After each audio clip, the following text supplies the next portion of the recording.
हाय आज हम बात करने वाले हैं टाइप्स ऑफ सेट्स के बारे में। Types of sets we have already done the first exercise. अब हम सेकंड एक्सरसाइज करेंगे in which we are going to understand types of set. So the very first type of set is the empty set. As the name suggests, empty, void set, null set. There are different names for this. So the number one is empty set. Empty set. The second guy, let's understand the first guy first of all. It is also known as null set, or let's say void set. Everything is the same in different books, RD, RS, whatever we are studying from. Now, it has no element as the name suggests, so there's a fancy symbol for it known as phi. Okay, whenever I say phi, that means there is nothing in the set. In set builder form, you can, roster form, you can say it looks like this. Remember, this is the empty set. If you have any element inside, this is not the empty set. Okay, and this is also not an empty set. Okay, it shouldn't have anything inside if this is in roster form. This is in roster form. Okay, the empty set in roster form. So that is what is meant by empty set. For example, if I ask you that x is a natural number and x lies between 5 and 6. Is it practical possible that there is a natural number between 5 and 6? It must be in decimal. So that means it is not a natural number. There is nothing like that. So we'll say this is a phi set. This is an empty set. Okay. So that is what I'm talking, where there is no possibility, there is no element. No element is there. No element. Okay. The second type is our singleton set. I don't care, ये सब NCERT में नहीं है, लेकिन आपको ये सारे पता होने चाहिए कॉम्पिटिशन के। सिंगलेटन सेट में क्या होता है, नेम से कैसे एक सिंगल एलिमेंट होगा। सिंगल एलिमेंट जैसे वन है, ठीक है, कोई भी एलिमेंट हो सकता है। जैसे मैंने आपको बोला कि बताओ भाई x is such that x belongs to natural number and x square is equal to 9। तो आपको पता है एक्स स्क्वायर से दो वैल्यू आएंगी, -3 और 3, लेकिन आपको एक नेचुरल नंबर चाहिए, तो किसके ऊपर इक्वल हो गया, 3 के इक्वल होगा, तो ये सिंगलेटन सेट है। ठीक है, तो सिंगलेटन सेट का मतलब ये होता है। उसके बाद आता है हमारा बड़ा ही इंपॉर्टेंट चीज, कहते हैं फिनाइट सेट। फिनाइट सेट का मतलब होता है जिसको हम काउंट कर सकते हैं, जिसमें नंबर्स काउंटेबल हैं। जैसे आपको मैंने बोला 1 2 3 एक सेट है, तो ये क्या होगा, एक फिनाइट सेट है। अगर मैं बोलता हूँ कि यहाँ पे, कंटिन्यू करते हैं इधर, कि भाई x is such that x belongs to natural number and x is between 1 to 5, तो ये काउंटेबल है, 2 3 4, राइट, यही होंगे इन दोनों के बीच में। लेकिन अगर मैं ऐसे बोलता हूँ x is such that x belongs to natural number, right, तो अब ये काउंटेबल नहीं रहा, क्योंकि ऐसे चल चल के इन्फिनाइट तक जाएगा, तो ये इन्फिनाइट सेट हो जाएगा, फिनाइट नहीं होगा, तो ये फिनाइट सेट्स कहलाएंगे। उसके बाद आता है लास्ट। लास्ट नहीं, वैसे और भी होते हैं। इन्फिनाइट सेट आपके सिलेबस में अभी इतना ही है मेरे ख्याल से। इन्फिनाइट सेट एनसीईआरटी में इतना ही होता है। इन्फिनाइट सेट जैसे अभी मैंने एग्जांपल लिया कि x is such that x belongs to natural number, तो यहाँ पे इन्फिनाइटली चलेगा वो, ठीक है।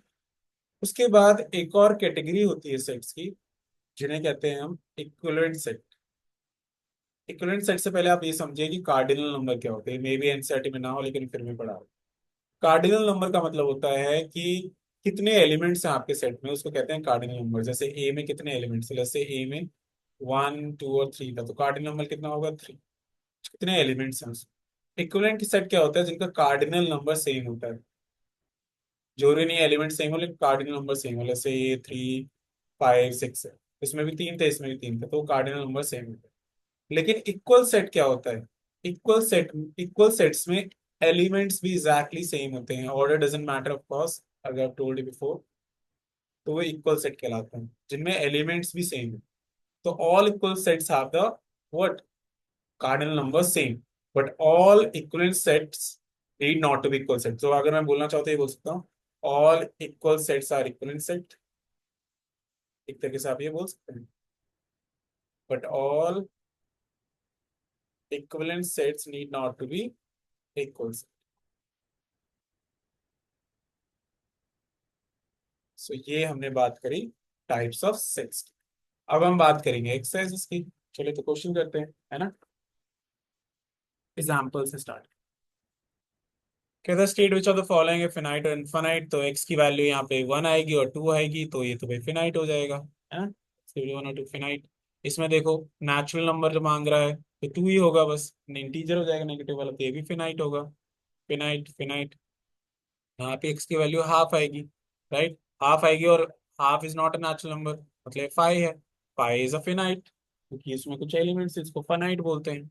ठीक है। x belongs to n and x is prime. तो ऐसे बहुत सारे हैं। तो, हमारे पास टू है, थ्री है, फाइव है, चलते चले जाएंगे तो इनफाइनाइट प्राइम्स हो जाएंगे, तो ये तो इनफाइनाइट होगा। पहले तीन फिनाइट होंगे, फिर infinite. X is natural, x is odd, ऐसे ही फिर से infinite. Three, one, five, seven, है ना, तो ये भी इनफाइनाइट। तो लास्ट दो इनफाइनाइट हो जाएंगे और ऊपर के तीन फिनाइट हो जाएंगे, इजी होगा। नेक्स्ट, हमें बताना है कौन से इक्वल सेट्स हैं। एलिमेंट्स बिल्कुल सेम होने चाहिए। ए में तो जीरो है भाई, ठीक है। बी में क्या है कि एलिमेंट ऐसा हो कि 15 से ज्यादा हो और 5 से कम हो। ऐसा क्या पॉसिबल है कि 15 से ज्यादा एक नंबर, ऐसा कोई नंबर आप सोच सकते हैं? अगर आप रजनीकांत है जब भी सोच सकते हैं, लेकिन ऐसा कोई नंबर है जो 15 से ज्यादा और 5 से कम हो? It's not possible, right. So what we will say it's a five set. C, x की वैल्यू क्या, फाइव है, फाइव आएगी। ठीक है भाई। डी, एक्स की वैल्यू फाइव और माइनस फाइव होगी। X in integral positive root of this. अगर आप इसके रूट्स निकालेंगे, मिड टर्म स्प्लिटिंग आपको आती है, राइट। क्या, फाइव थ्री जा होता है, तो minus 5x, -5x +3x -15, x की वैल्यू कॉमन, x -5 +3x -5, सो x +3। आपको पॉजिटिव वाला बताना है और पॉजिटिव इंटीग्रल रूट लिखा हुआ है। तो भाई यहाँ पे जो सेट होगा ई वाला, वो किसके बराबर होगा, फाइव के बराबर, क्योंकि ये नेगेटिव आएगा इक्वल टू जीरो करके। तो देख लो कौन से बराबर है, ये और ये बराबर है, राइट। बस सी और ई बराबर है। ठीक है भाई, बस सी और ई बराबर है और कोई बराबर। इजी। नेक्स्ट करते हैं। बहुत इजी क्वेश्चन।